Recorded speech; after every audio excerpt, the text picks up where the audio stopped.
Thank you for being here tonight. Thank you for the work that you are doing with Eagle Forum.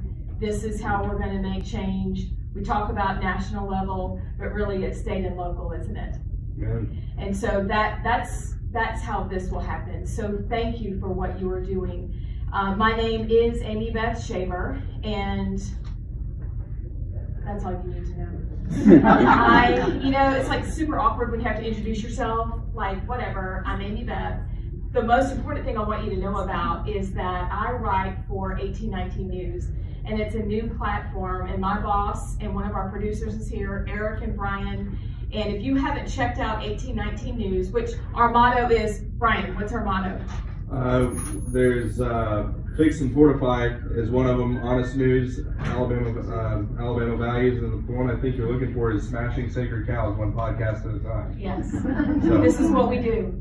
So if you are looking for straight news, but also unabashed patriotism, truth, the freedom to talk about our faith, please check out 1819 News. It is unbelievable the people that are writing and that are a part of this in the way that God has grown this literally since April? No, February? So it was an idea in February. Yeah. It was an idea in February. It became a thing in October, and in 3 months we're already a force to be reckoned with. And all the other publications are shaking in their boots and trying to get better, but they're not going to be able to sustain it. So, listen. So check it out, 1819news.com. We're on Facebook and all the socials. I don't know all the socials, but my kids do. So we'll, I'll have them teach me about this. But here's the deal. I have a question for you tonight. This is merely a reminder. But when was the last time, or actually the first time, maybe as a child, that you remember feeling afraid? Do you have that moment where you're like, I'm terrified right now? Mine was when I was 16, and I basically saw fear himself. It was in the form of my neighbor's Doberman Pinscher. And he stood guard beautifully, but he was ferocious and massive, and I ran when my knees worked. And I'd run past my German Shepherd, would shadow me in the woods. He was smart enough to stay in the woods. I ran on the road, and I'd have to go past the dog, and I would mentally applaud myself for going past the dog. Have y'all done that before, where you're like, you did it? And then you think, wow, I have to go back by that dog. And this is when I began to pray, beg God, can you please let a squirrel be there, or let his, whoever took care of him, feed him while I go past the second time, because I would like to live. So, and even though I would take extreme measures to evade the dog, I still had to go past. But there's countless times, and I don't know if you feel the same way, where I felt like fear stared me in the face. Have you felt like that before? Or we're looking around at our country right now, and we're fearful, and we think, what is going on here? And if we are in Christ, we understand that obviously the enemy is having his way. However, God tells us over 400 times in his word not to fear.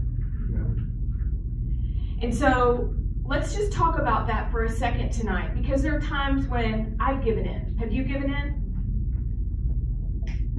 When I look at our country, I feel like our situation is so disastrous, and our leaders they're not great, are they? They don't reflect who we are.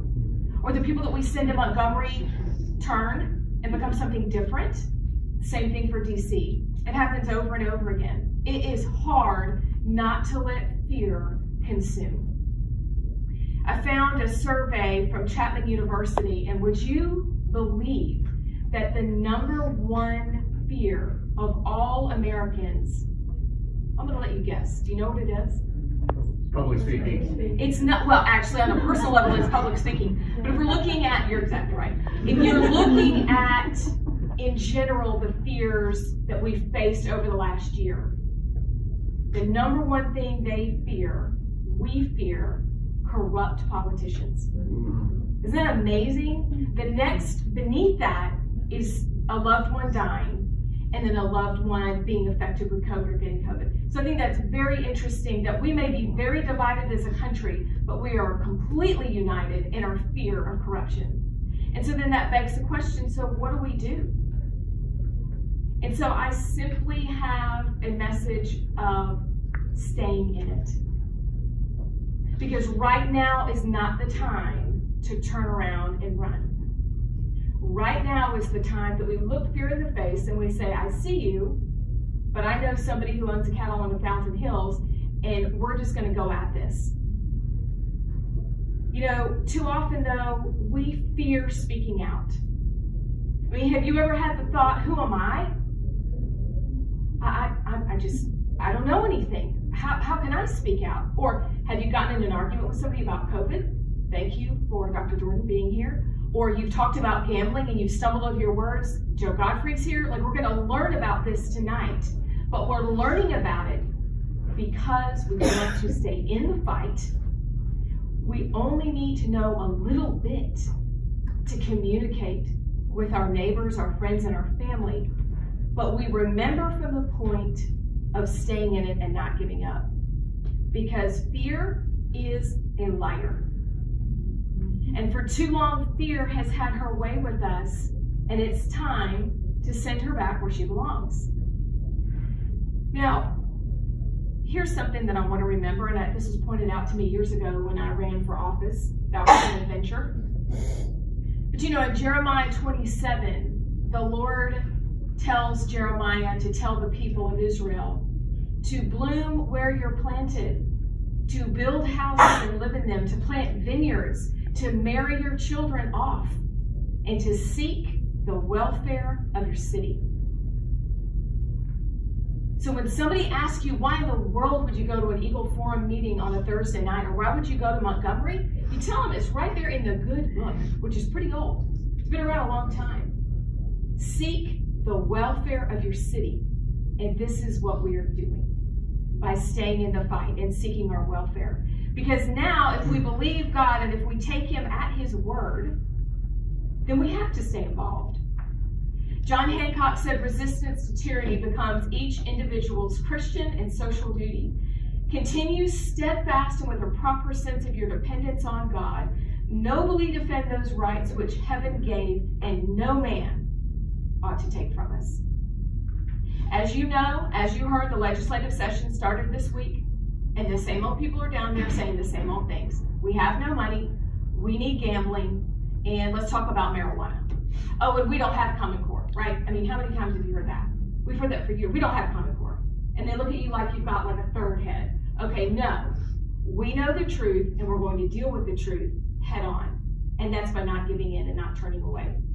Now, I guess you guys remember the story of Joshua and Caleb.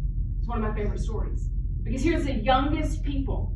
I love this. I love telling this to my children. Like, you don't have to be a certain age. There's not a perfect time. And by the way, God called lots of young people to do his work. So they go out to spy out the land, and the rest of the team comes back and is like, there's giants. We could say the same thing about Montgomery, right? There's giants down there. There's interests that have been here for a very long time. The gambling interest. Talk about having no health freedom. Education interest. We could go on and on. They're giants. But Caleb and Joshua said, oh, they're giants, but we can take them. And oh, by the way, don't be afraid. Again, here's God. Don't be afraid. He knew what we would do, but he tells us not to be afraid. So, you guys, just as I had to run past my neighbor's terrifying dog, we've got to do the same thing in order to stay in this fight. To learn about the issues, to stay educated, to go to Montgomery when no one else will, to send the emails, to make the phone calls, to take your friends to learn how to register to vote. We've got to do all of it.